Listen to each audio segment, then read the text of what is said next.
একবার আলুর চপ তৈরি করে দেখবেন। এটা হবে ভেতর থেকে চিজি এবং উপর থেকে মুচমুচে, খেতে বেশ মজাদার। তো চলুন, প্রথমে আমি এখানে নিয়ে নিয়েছি কিছুটা আলু। আমি এখানে প্রায় 2টো আলু ব্যবহার করেছি। আলুগুলো একটু বড় ছিল, মাঝখান থেকে কেটে আমি এগুলোকে সেদ্ধ করে নিয়েছি।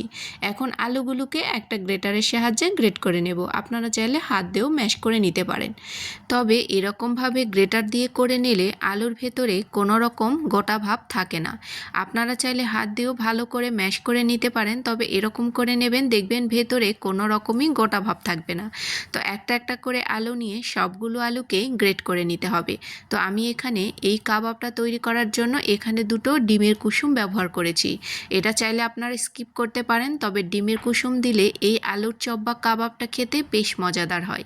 তো এখন আমি সবগুলো সুন্দর করে গ্রেট করে ভর্তার মতো করে বানিয়ে নিয়েছি।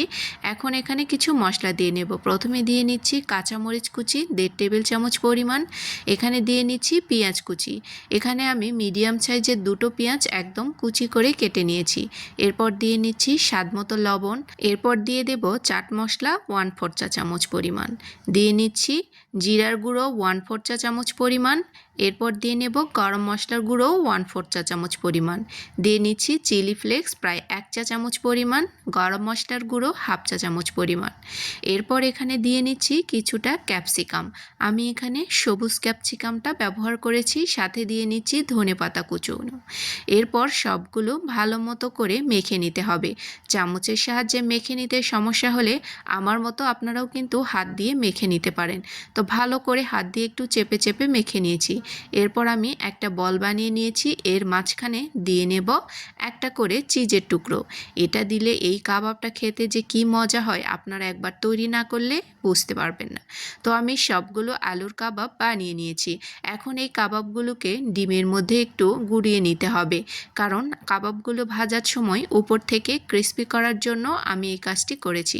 এখন ডিমের গোলার মধ্যে একটু চুবিয়ে ব্রেড ক্রাম্বসের মধ্যে গড়িয়ে নিলেই আলুর মজাদার ও টেস্টি টেস্টি এই কাবাবগুলো কিন্তু তৈরি হয়ে যাবে।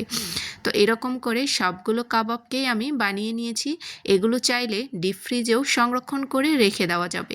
তো আমি এখানে গরম তেলের মধ্যে এই চপগুলোকে ভেজে নেব।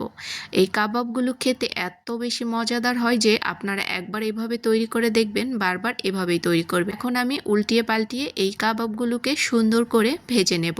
তো দেখুন কালার চলে এসেছে। এখন একটা কাবাব আমি উঠিয়ে নিচ্ছি। কালারটা দেখেই বুঝতে পারছেন এটা কতটা লোভনীয়। তো এখন আমি সবগুলোকেই উঠিয়ে নিয়েছি। আমার কাছে তো এটা খুবই ভালো লেগেছে। আপনার অবশ্যই বাসায় একবার হলেও ট্রাই করে দেখবেন। একটা ভেঙে দেখাচ্ছি, দেখুন ভেতরটা চিজে ভর্তি আর উপরটা হবে ক্রিস্পি, আর মাঝখানে থাকবে আলু লেয়ার। খেতে বেশ মজাদার। তো আজকের মতো এই পর্যন্তই। রেসিপিটি ভালো লেগে থাকলে অবশ্যই শেয়ার করে দিয়ে যেতে ভুলবেন না। আর লাইক কমেন্টস তো করবেনই। আপনাদের জন্য থাকবে আরও সুন্দর সুন্দর রেসিপি। আল্লাহ হাফেজ, আসসালামু আলাইকুম।